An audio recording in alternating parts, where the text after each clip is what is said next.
So the Indians didn't choose to come on the sea. Now you understand why. Next time, when you think of Pakistan Navy and the silent guy, please remember, please remember that with the help of Almighty Allah, our actions will always speak louder than words. Thank you very much.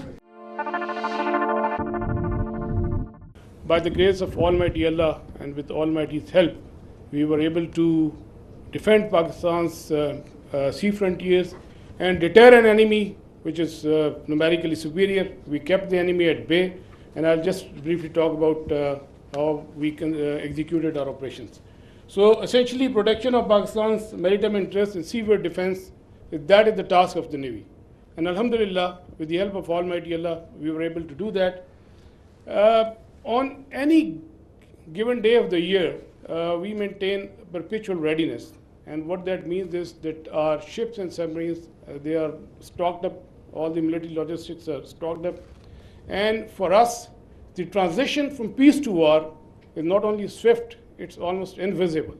And when this false flag thing happened in the Indian illegally occupied Jammu and Kashmir, we immediately mobilized and we completed the operational deployments of Pakistani Navy fleet units and also the coastal command units in a matter of hours. Our submarines, our ships and aircraft, they were in their respective areas where they were supposed to be, and we were ready to thwart any aggression from the sea. And go on to the next slide. Ladies and gentlemen, maritime domain awareness, that is essentially to know what is happening in your area of interest. That is critical for the naval operations. And I'll just briefly talk about that, because to generate any response, you need to be aware of the happening in your area of responsibility. And we were maintaining 24/7 vigil at sea. And click, aage jaye. Okay. A couple of days back, there was a hype. You heard about INS Vikrant approaching Karachi. And I'll just briefly tell you that we were keeping a very close eye on the activities at sea. And this is essentially the Indian Navy surface disposition throughout these days. We had a couple of ships in this particular area. They were moving around in this area. And then there's a ship off Salalah, which was operating over there. And this is the much talked about the Indian carrier. We were monitoring it right from the day one. On 30th of April, it was here. Then it moved up here. Subsequently, it moved up here. And on the night of 6th and 7th May, it was back, close to Ratnagiri, very close to Mumbai. And then on 9th May, it was here, essentially 400 nautical miles away from Pakistani coast. And again, then it retreated back close to Mumbai. So we were keeping a very close track on this particular carrier movement. And there was no cause of concern at any time. If the carrier comes closer to 400 nautical miles and even closer, that essentially simplifies our problem. So we were the Pakistan Navy Maritime Air Arm in coordination with the strike component of Pakistan Air Force. They were cockpit ready to generate any kind of response at that time, at all times. And I was in constant communication with the Deputy Chief of Air Staff, Air Vice Marshal Aurangzeb at all times, and we were just ready. If there is any aggression from the sea, we were there to respond effectively. And let me say another thing. That is, you know about the carriers, you have seen them in the movies, but as a professional military officer, I don't want to underestimate the enemy, but let's put the things in the right perspective. The INS Vikrant and the carrier, the Western carrier, there's a huge difference. This is an aircraft carrier which essentially sailed with 8 to 12 MiG-29s, which was barely essential to carry out its own air defense.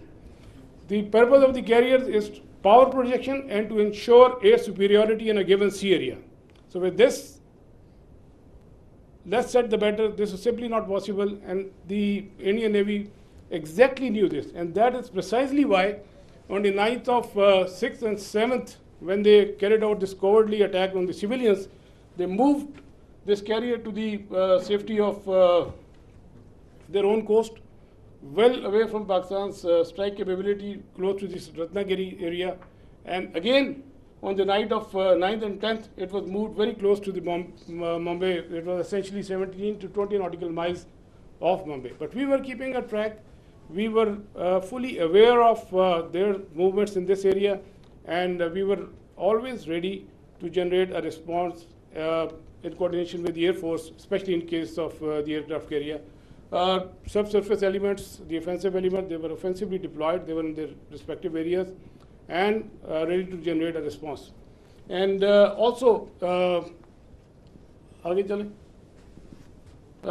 you might have seen this footage. You know, we were not only in the surface domain, but we were essentially effectively monitoring their air surveillance things. And because of the operation security reason, I'll not talk much about how we did that, but we were keeping an eye on this particular activity as well. And likewise, in the subsurface domain, our anti-submarine warfare vigilance was all-time high. We were monitoring the movement of their submarines when they left their shores, and we exactly, had an idea where they would be, and we had our ASW surveillance and suppression effectively going on at all times. Likewise, another component of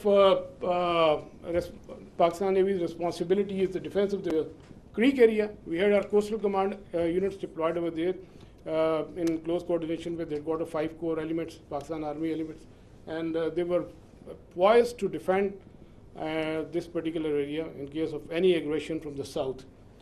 Another important component is the protection of ports and harbors. You have just heard the DG ISPR talked about the sub-conventional threat that we witnessed. There was a surge in other part of the country, and we were, there were real-time apprehension that there may be a surge.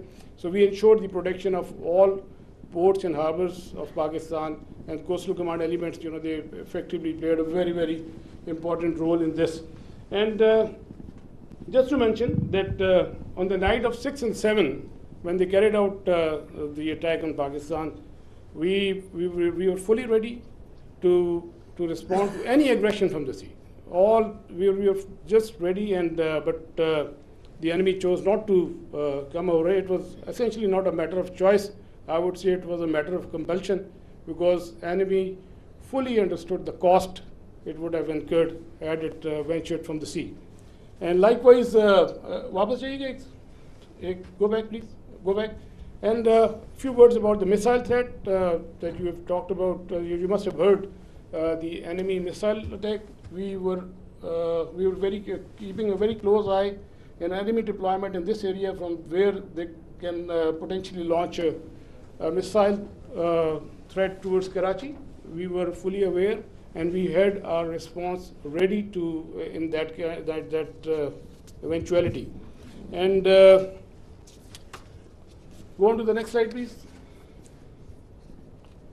Ladies and gentlemen, all operations, whatever we do in the military domain, they are to create certain effects. We look for the effects, and the effect that we created, we were able to resolutely, with our posture, we were able to deter the Indian Navy despite its numerical superiority. Number of times have more assets and more forces, and with an annual budget of like $13 billion. So Pakistan Navy, with its potential, with its posture, with its capability, was effectively able to deter the Indian Navy from doing any venture from the sea, alhamdulillah. And that is very, very important. That is essentially the job of the Navy, to ensure that the free flow of trade continues. That's the backbone of the economy. Our 95% of trade is through the sea. Alhamdulillah, we were able to ensure that the shipping continues, the free flow of trade was ensured, and we were able, all our ports and harbors, they remained open. And you can Google yourself. So what was the case on the other side? You can Google about Kanda and Mundra, and there were some disruptions, but that you can check for yourself. But alhamdulillah, we were able to effectively ensure this. Next. We had a wonderful inter-services synergy, very effective communication, and like I said, I was in constant touch with the DGMO and the Deputy Chief of Air Staff Operations. At all times, we fully coordinated our operations, and Alhamdulillah, and I think that's really successful for execution of maritime operations. Aage chale. Alhamdulillah, we came up to the national expectations. We ensured defense of Pakistan's maritime frontiers, and we were able to deter the enemy from any adventurism from the sea. And ladies and gentlemen, let me tell you that we remain ever ready to thwart any aggression from the sea at all times. So we will keep our guard. We always keep our guard, and inshallah we will keep our guard in days to come. And last but not the least, I'll end my presentation that the next time when you think of Pakistan Navy and the silent guy, please remember that with the help of Almighty Allah, our actions will always speak louder than words. Thank you very much, and I request AVM Aurangzeb. So the Indians didn't choose to come on the sea. Now you understand why.